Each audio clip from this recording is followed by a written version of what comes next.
Aaron Rodgers said at the press conference after practice, and he was talking about how excited he is, getting the chance to play with pads and wear the Jets jersey and wear it proudly. I have never seen Aaron Rodgers smile as much as he has so far this offseason. Maybe because he's starting over, maybe because the Jets look after what happened to him over there in Green Bay, giving him the reins of the team and letting him run his offense. It's Nathaniel Hackett's offense, but Aaron Rodgers is the guy. But a lot of people thought that Aaron Rodgers was going to take all that money, that the Jets were going to have to pay him close to $120 million before he's done with this team. And Aaron Rodgers said, I know the Jets had to trade a lot to bring me here and that it wasn't going to be a one-year thing. Now, he says it's all up to my body, but I believe I will be here multiple years. And when you hear that from Aaron Rodgers, you should be excited because Aaron still believes that he could play another 2, maybe even 3 years in the NFL at a high level. He already said if he doesn't believe that he could play at a high level, he will retire. The question is, are they going to stay healthy? Are they going to be able to keep him on his feet?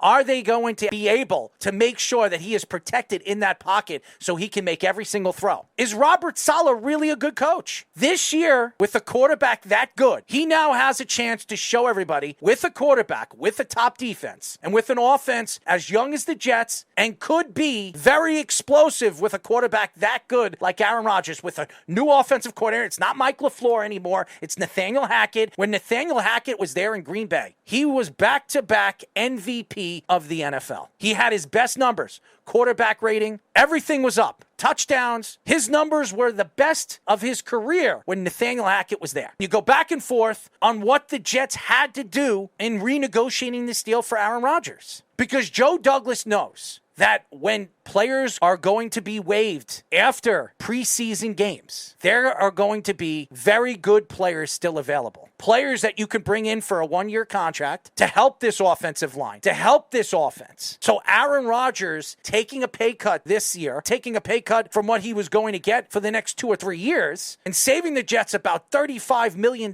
puts the Jets in such a great position to go after one of these guys. You cannot argue they're not going to be one of the favorites to come out of the AFC. That the Jets could win the AFC East this year. Nobody thought that Aaron Rodgers was going to take a $30 million pay cut, renegotiate his contract, and help the Jets move forward next year, because everybody thought that the Jets were going to be strapped with possibly $60-some-odd million that they're going to have to pay him next year. And now that he's cut it in half, the Jets are positioned where next year they could sign or re-sign players. Aaron Rodgers getting this $33.7 million pay cut and not having to do a lot of it into the cap. And Joe Douglas, it gives him a lot of leeway to even structure the cap even more than that, too. If Rodgers does end up playing that third year, I even like it more for the long term, too. A lot of their core pieces are key positions: wide receivers, corners, and offensive linemen. Elijah Vera-Tucker, Garrett Wilson, and Sauce Gardner. That gives them the ability to pay those guys even earlier, where you could pay them at less than they would normally get. Those are be pricey positions. And now Aaron Rodgers gives him $33 million collectively over 2 years to work with that kind of thing. That's even better for the New York Jets. I don't think they're going to re-sign Sauce Gardner or give him an extended contract, because second year in, Garrett Wilson might get an extension. If he has a big year this year,